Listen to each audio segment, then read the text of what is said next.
নমস্কার, আজ আমি নিধিবন ঘুরতে এসেছি, সেটা তোমাদেরকে দেখাবো। দেখো নিধিবন, আমরা বৃন্দাবনে প্রথমে এসে নিধিবন ঘুরতে এসেছি। এখানে নিধিবনের এতই গল্প শুনেছি। নিধিবনে অনেক বড় বড় তুলসী গাছ আছে, সেগুলো অসংখ্য ধন্যবাদ আপনাকে।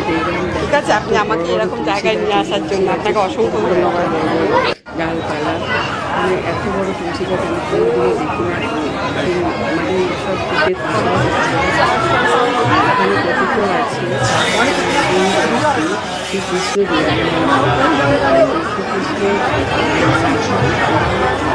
সেটা এখানে বিরাজমান। কোনো পশু কোনো প্রাণী বনে ঢুকতে পারে না। তো এখানে আমাদের একটা ঢোকার টাইম আছে, সেটা আমরা জেনে নিয়েছিলাম 7টা পর্যন্ত। তো আমরা 7টার মধ্যেই বেরিয়ে গিয়েছিলাম, কিন্তু বেরোতে তো ইচ্ছা করছিল না। এখানে আবার একটা মন্দির আছে,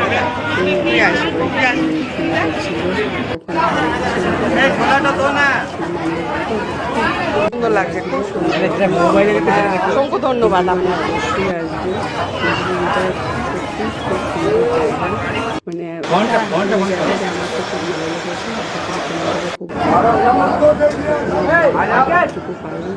দেখানোর চেষ্টা করলাম।